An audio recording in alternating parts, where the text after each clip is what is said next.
welcome to Fine is a Four-Letter Word. My Hello guest today and is welcome the to Fine famous, is a Four-Letter infamous, Word. My I'm guest not quite today sure, is the S.A. famous, Grant. infamous, I'm Welcome. not quite sure. Pleasure. Thank you for S.A. having me. Grant. For sure, definitely. I'm looking forward to Welcome. this. Yeah, me too. So let's just jump right into it. Okay. Yeah, And me tell too. me, So let's just jump right were into it. And tell me beliefs and values what that were you the were raised with. the beliefs Wow, and that's an values interesting that you question. were raised with. I mean, it's kind of. My parents were both born in the islands. I was born in the islands as well too. So obviously, family comes first. Religion was kind of there, but it wasn't really there to a certain extent. But both my parents were 7-day Adventists, and obviously over the years, I've kind of pulled away from that dialect. But really and truly, I think it would just kind of treat people the way you want to be treated, and and that's essentially like the best way to kind of live. But I've definitely seen hurdles come and go, even with that philosophy as well.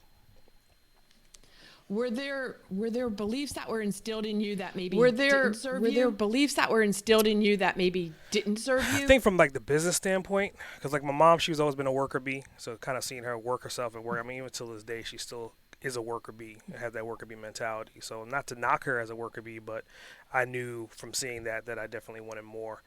My dad, on the other hand, he had kind of the entrepreneurial hustle to a certain extent, but he never really figured out the formula and how to put things together to make it work potentially for him. Okay, and so then when you were And growing so up then when and you starting your own were growing businesses- up well, and first of all, starting did your own you businesses, start out as an entrepreneur, first of or all, did you work as an employee start out first? as an entrepreneur, or did you work as an So, employee first? as my journey, the best way to tell it is like I have two different degrees. I have a graphic design degree and I have a web design degree, right? So, and while I was getting my graphic design degree, I had a bunch of friends that were graphic designers. I loved it. But then after I got the degree, I was like, there's got to be more. I got to go for something else. So half my friends stayed in design, and then I transitioned into web design and multimedia. And then after, when I graduated, it was around the time of September 11th. So there was no jobs, and obviously I was always good with technology, but again, I was a graphic designer and a web designer. So my school that I went to, they had a position for a tech. So I came in as a level 1 tech, and that's how I really got infused into video and audio and all these different things. Shortly, maybe about 18 months after that, I got tired of babysitting everyone else that was my age. Because again, I was just a student the year before, like literally 3 months before, and now I'm an employee of the school, and I'm dealing with kids that are my age. So from there, then I definitely worked at several different companies. Right, I worked at agencies, I worked at branding firms, and that's just kind of where I started, and then it evolved from there. Okay, I heard a rumor that you. Okay, I heard a rumor also were a that graffiti you artist. also were. Yeah, a but that was in my graffiti artist? adolescence. So that's why I started off in Brooklyn. It was just kind of one of those things that in middle school, one of my friends, he was a graffiti artist, and he kind of put me onto it. So then, I kind of just started getting black books and getting markers and getting the, back then we used to get the mailing label stickers from the post office because they were free, draw our graffiti on it and then stick it on the trains using sandpaper, etching them in glass. I was more of a tagger than per se a bomber. Okay, explain those terms, please. So Okay, a explain bomber those is terms, someone please. that essentially is going to go out with a bunch of cans of paint late at night, and they're going to then get a piece done. Back then we would call them fill-ins, where you would do an outline, you'll fill it in, and then you'll do some other colors and mix and match, and you have like a done piece, right? So sometimes it may take a night, it may take multiple nights. A tagger is more so, Okay. it's just all about getting up. It's about how often, it's funny because I'm a marketer by trade and didn't realize it until later on. It's all about how many places can I get my tag? How many places can I put Boss Uncaged or S.A. Grant? Where can I stick it? Where can I? So that way the next day you get on the train, you get on the same train, you may see your tag again. Or you may be in Manhattan versus Brooklyn, and you'd be like, hell, there goes my tag again. Okay, all right. So that's where you got your start. Okay. and that's All what right. led so you that's into where you got your start, studying graphic and design. that's what led you Correct. into And My studying ultimately graphic so design. you were already practicing the and marketing ultimately principles become. So before you were even knew already that's what you were practicing the doing. marketing. Pretty much. I was principles just, before I was you just getting even up. knew That's what what you we were called it doing. as graffiti art. It was just getting up. I just wanted to get up and get up as many places as I possibly could. Love it. Okay.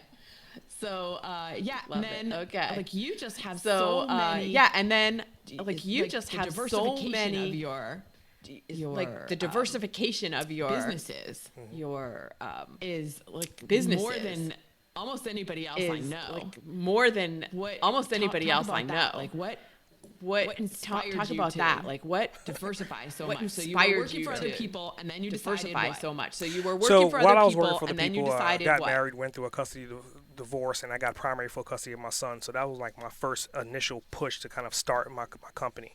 And then on the journey, I was realizing that I was both creative and analytical, and it took me a while to kind of come to terms with that. Hence why I went from graphic design to web design, and then on my journey of business, I became a travel agent. I became insurance agent. I got my Series 6 license. So I dumped into multiple different disciplines and facets because in my mind, I was like, okay, while I'm working for these different corporations, and that's what I did as well, I would literally go in for a part-time job for Comcast and work there for 60 days, get their systems that I needed to learn, and then go somewhere else. Then I went to Apple, worked at Apple for like 6 months, got their systems, understand, and then I went to another company while still working my full-time employment. So I was double dipping and triple dipping, building where I am right now. Intentionally. You went intentionally to learn Intentionally. what you wanted to learn You in went those 60 intentionally days to and then learn move on. what you Yeah, 'cause wanted to even learn back in those then when I was 60 in college, days I was and like then move looking at on. like these bills, right? I was like, okay, do I want to put another 50,000 to get an MBA, or do I want to get paid to play? So if I wanted to learn, prime example, like scaling, right? And Comcast is a great company for scaling. So I went into their division to where there were phone calls. I went to their call centers. And that's when I figured out, well, they have like a 5-tier system. Like the call center is one, the upsell, the downsell, the cross sell. Oh, you're pissed off? Customer service. Customer service sends them back to the other division. So that's when I first was realizing, like, okay, like this is how a corporation really runs. This is the real system. So I was getting an MBA without paying for it. How did you come up with the How idea did to you do this? Because like come you're up with the talking about idea your to do parents this? didn't- Because like you're weren't talking about your necessarily parents entrepreneurs. didn't Like where did you weren't learn necessarily to think that way and entrepreneurs? to Like where did think, you learn to hey, think this that would be way a and great to thing think, to learn, and this is hey, how I'm this going would to do be it. a great thing to learn, and this is how I'm It's going weird to do it. because when I was younger, it was kind of like I had friends, but I didn't really fit in. And as I got older and I was becoming like college bound, I was in college, I had a core group of friends, but I was still kind of like the oddball out. And then I realized, well, like I could be the multiple different groups of overlapping circles, and that's when I was like, okay, that's my gift, is that I understand multiple different principles, and I can have multiple different friend groups, multiple different associations, and not everyone needs to understand me except for when I'm talking about that particular topic. So when I'm talking about graphic design, I'm with my graphic design friends. When I'm talking about business strategy and marketing, I'm with my business strategy and marketing friends. So I've kind of diversified my friend groups and have some overlap between them as well. That's so cool because it really is so a gift. cool Not because a lot of people think it really that is a way. gift. And Not I a lot don't of people know think a lot that of people way, who- and I don't Excuse know me. a lot of people who. Hang on, excuse me. I don't know. I don't know. I don't know a lot of people who would I don't know a lot of think, people who okay, would I want to learn how to scale, so I'm going to go work think, for Comcast okay, I want to for, learn how to 60 scale, so days I'm going to go work and for learn their Comcast systems, for and then I want to learn 60 this other days thing, so I'm going to go and work learn for their this other systems, company. Like, and then I that's want to just learn this other thing, so I'm going to go work for so- this other company. Like that's just. I was going to say intuitive. I so- don't know if that's the right word, but I was going to say just intuitive. I don't know if that's the so right word, interesting. but it's just. Yeah, I think it was so trial by fire, interesting. right? I mean, obviously, I didn't want to spend more money on education in that way. I have no problem spending money for like courses and seminars and summits, but I didn't want to spend that premium of 60 grand to sit in an environment and potentially learn something that was already outdated. I wanted to kind of go into the field and get real world experience.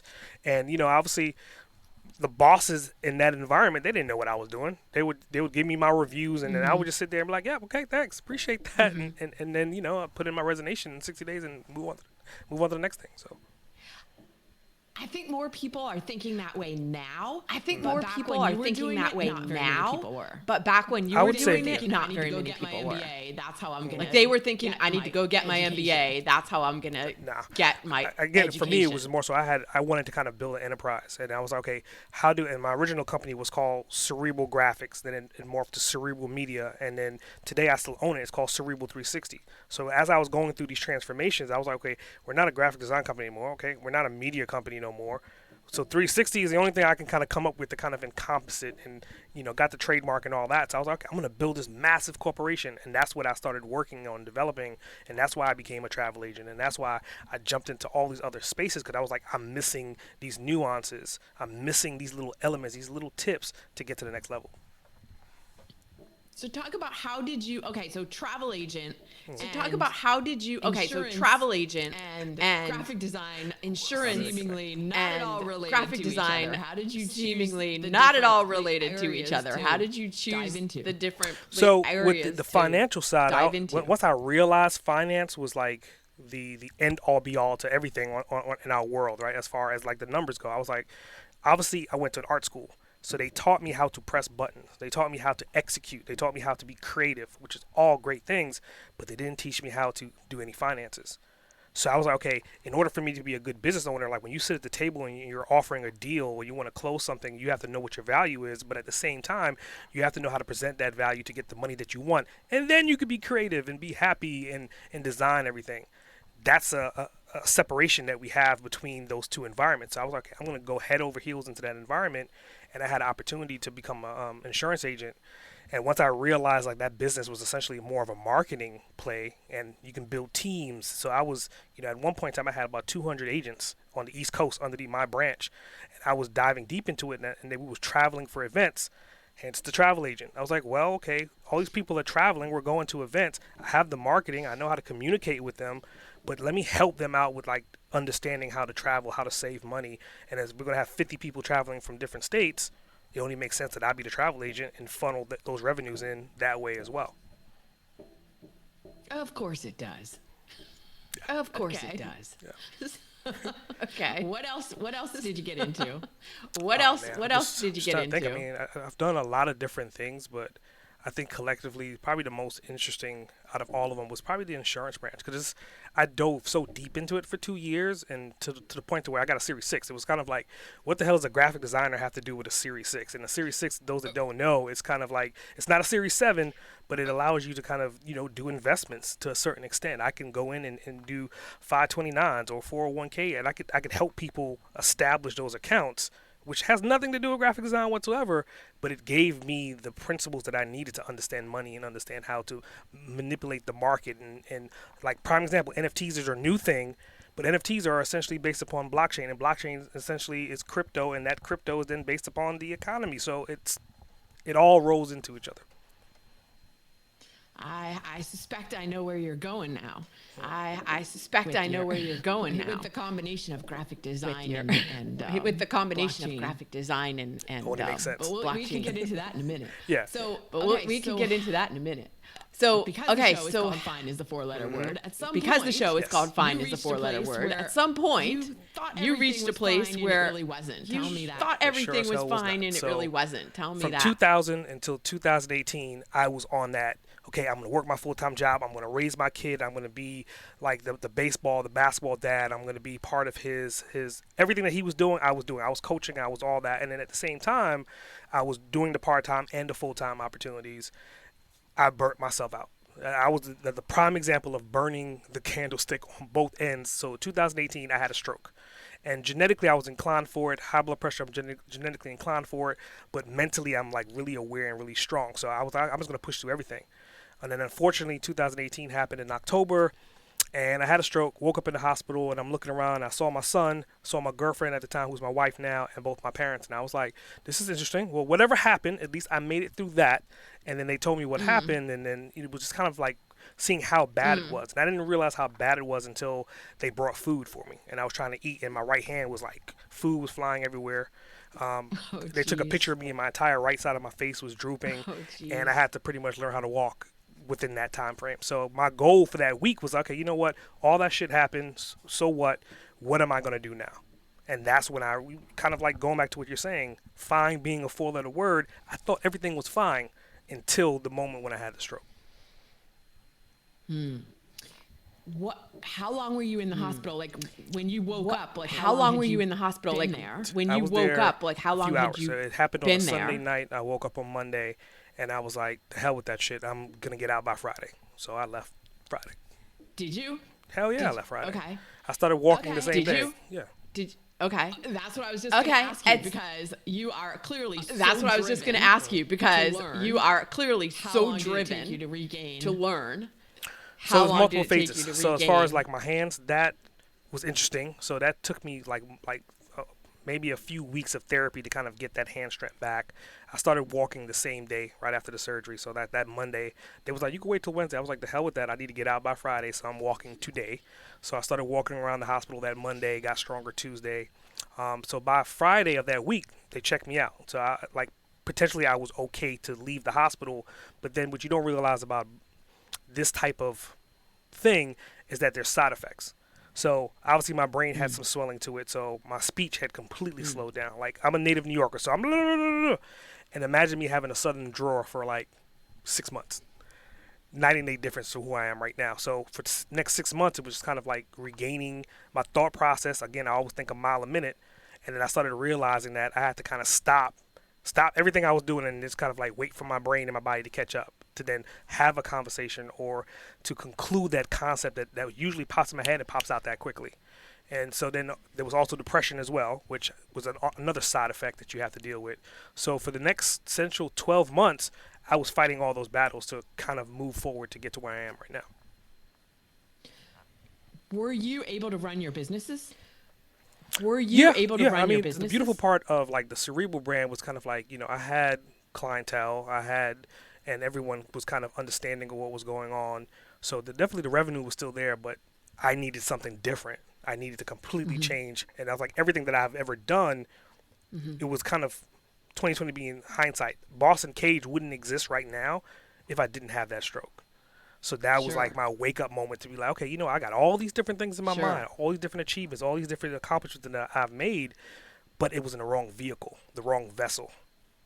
So then when I hit that switch and I had to kind of rebuild and rebrand, hence SA versus Chanel Grant, that's when I hit that switch. I was like, okay, I'm going to rebrand myself. I'm going to, I was already a single book author at that point in time, but my next goal was like, okay, now I'm going to produce more books. So from then until now, I've produced a total of 8 books. And then from then until now, I've produced a podcast and an academy. And I've done the same amount of oomspa that I had with the original brand. I do it with this brand, but now it's all streamlined into one product, into one vision, into one brand.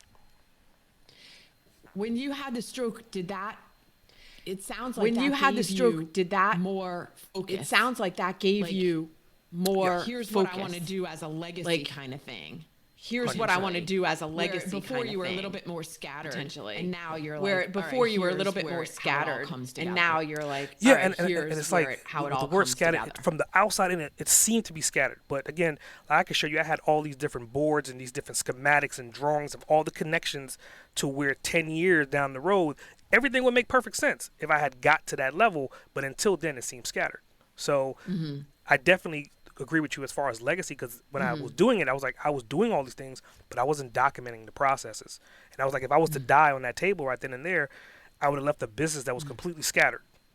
For my family couldn't really just jump in there and take it over. My son couldn't jump in there. He was younger anyway, but he couldn't jump in there and take over. Versus Boss Uncaged now, well, I'm documenting every single time I get on a podcast. I'm telling the story of my story of how I've overachieved, and I'm telling the story of someone else. So now the documentation of these stories becomes a legacy for the next generation to achieve whatever they want to achieve. Is your son following in your footsteps? At times. Is your son following he's in really your big into footsteps? like stocks for a while there. Big into like currency exchanges and stuff like that. We took him to a couple different seminars just for him to kind of see what does he want to do with that. But he's 16, so he understands. He grew up in an entrepreneurial family and household. Like every time he asks me for something, I always tell him to run the numbers. Like come back with the numbers, give me the equation. So he's gotten in trouble in school. Just put it that way, because he's always been hustling from elementary school until high school. He's always found a way to increase or gain capital. I love it. I love hearing stories of entrepreneurs I love hearing stories of entrepreneurs who are now raising entrepreneurs. What would have been like because I just think what would have been like we would have if we were raised by extra entrepreneurs, leg up kind of thing. Like we would have had that. I mean, there's something extra to be said leg for up learning kind on your of own, thing for sure. I mean, it is, but something to to your be said point, for I mean, learning having on your that own, legacy for behind sure. you, even though it's not money, but just to see the experience, like to be, and I'm saying this not facetiously, but I think we would be competing with Elon Musk and on that level, because again, the having that foresight of that legacy behind you to not make those same mistakes, it gives you enough opportunity to make whatever you want in that lifetime. Right, and it's really how to think Like right. And it's them really how to think differently. Like teaching them how to think. That's what's so cool. Differently. Yep, I totally agree. That's what's so cool. Yeah. So what are so you learned so you learned pretty quickly how to regain all of your faculties pretty quickly. I mean, I know you said how you're what are you doing differently now? I mean, I know you said how you're setting up your business, but what are you doing to take care of your health, physical, mental, now than you did psychological before? health? What are some of the tools that you differently now than you did so before? they're not necessarily tools. I mean, back then I was really used? big into working out and rock climbing and doing all these different things. So now, like, taking vacations with the family. A couple years ago, I took up sailing. So anytime I get opportunity to kind of go out and sail and kind of just woo-saw, that's kind of where I'm at right now. But to like, as far as systems in place, it's just processes, man. Like, the more processes and systems that you have, the easier things get for you. And that's something that I was developing but not executing.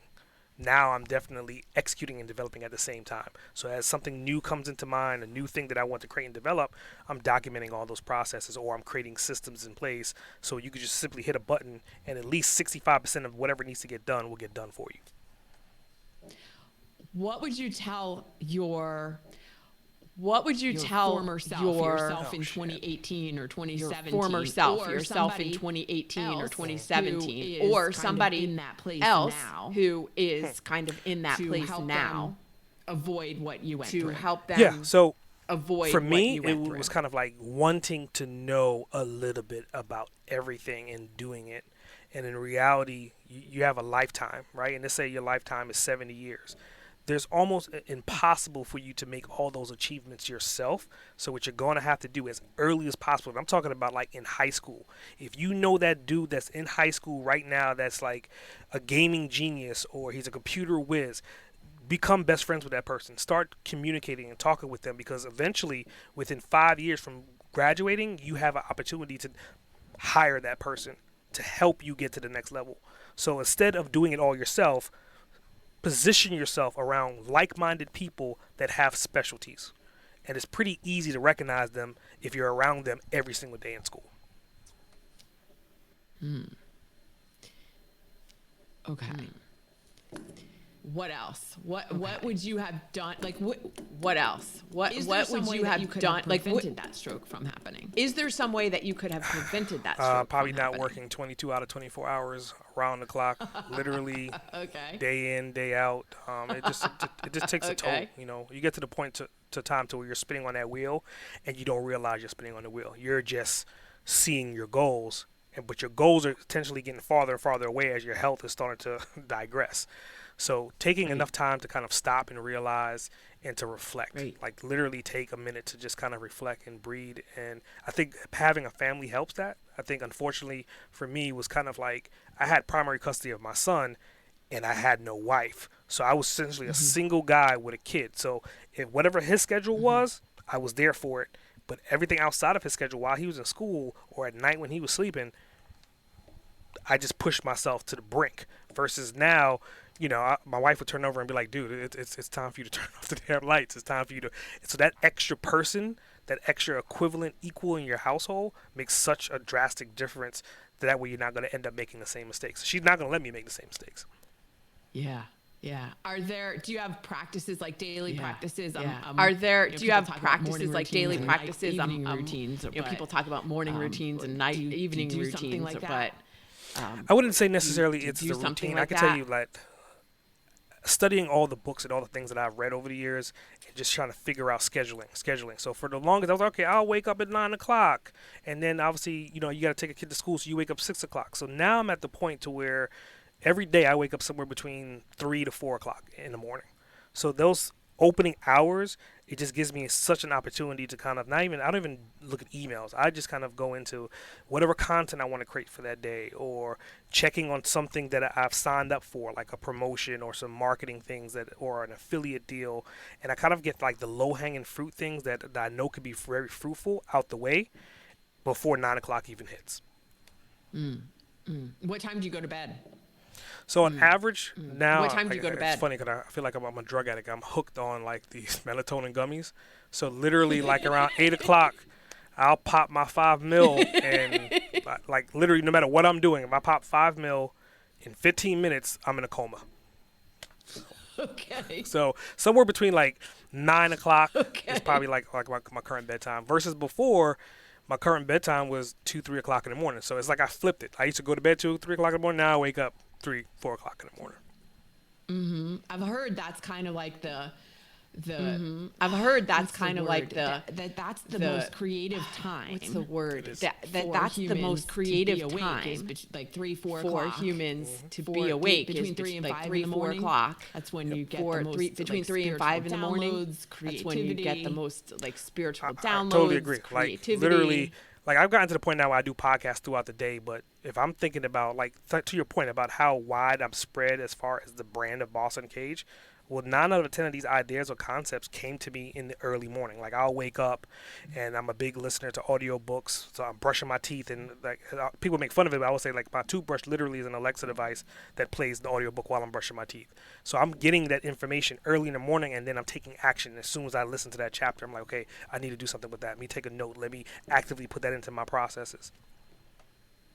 I love it. You're inspiring me. I am so not a morning I love person. it. You're inspiring me. I am so keep not a hearing all morning these person. Great stories, and I keep I hearing used all to be these the night great owl, man. stories. Like literally, I think that's probably one of the best things I've ever done. And it just, you wake up refreshed, if that makes sense. Versus going to bed at 2 o'clock.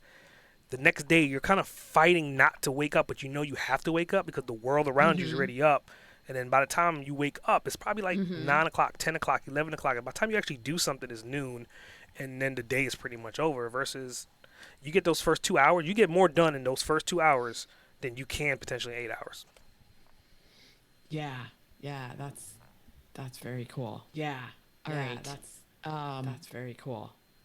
All right. Trying to think of what there was another question I had in my head. Trying to think of what there was another question I had in my head. I was thinking when you were talking, I was thinking about something else I was going to ask you. And when you were talking, I was I thinking about forgot. something else I What was going to else, ask you, and now I forgot. What else? Okay. You mentioned listening to books, and you mentioned part of listening to group, books, and I, as part of your Facebook group, have a specific book where you talk about Facebook books, group right? for where you talk about books. What's right? on your favorite what's on your read, and what are you looking favorite forward to list reading? that you've recently read, and what So are many you different looking things, man. forward It's to like, reading? I'm at the point now where I'm trying to push out at least a book per week. So I could just load my Audible and tell you exactly what I'm listening to right now.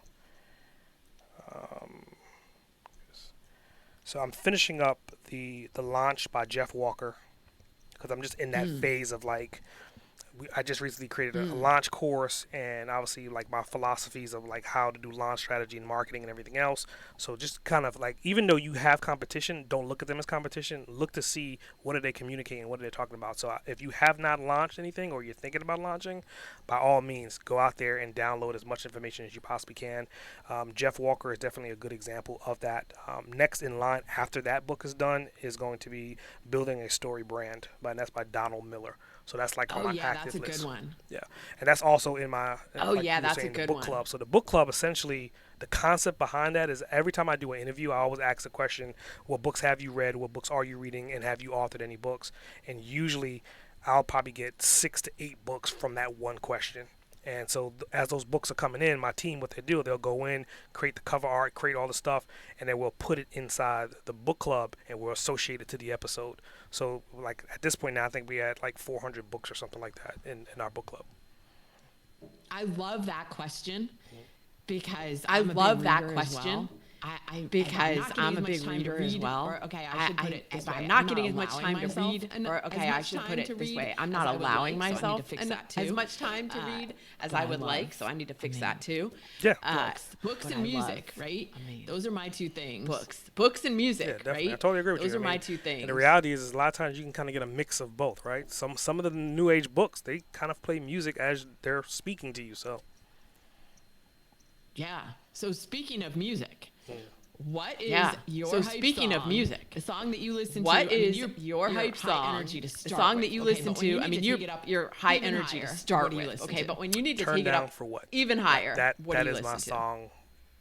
Point Blank Period by Little John. I mean, there's other songs, but when that song first came out, I was like, and then when the video came out, it sealed it for me. Like the video translate a song that says the same word over and over again repeatedly, but the visual representation of it is so phenomenal. It's just kind of like your mouth hits the floor every single time you watch it and listen to it. That's awesome. We're going to put a link to that in the show notes so people can see the That's video. awesome. We're going to put a link to that in the show notes so people can see the video that you're talking about. No. Yeah, that song, you can't sit still when you're listening to that. Cool. So No. how can people, if Cool. they want to So continue a conversation with you, How what's the best way can for them people, to if they reach you? want to continue a I would say conversation the with you, podcast, what's man, the because best the way for them podcast to kind reach of, you? what I've learned is some people, they want to kind of get a little nuance to who you are. So if you listen to a couple episodes, you'll know exactly who I am, right? And then obviously if you want to kind of communicate, there's 100 different ways of communicating through the podcast channel. So I would just say go to podcast.bossuncaged.com, subscribe to that, and then you'll get access to me. And at least at the bottom line, you'll at least learn something from the people that I interview. Excellent. Thank you so much for joining me today. Excellent. Unfine Thank is a you so four-letter much word. for joining me today. I appreciate you having me. It was definitely Unfine fun. is a four-letter and word. I got to answer some questions that I haven't really spoke about recently, at least. Cool. Cool.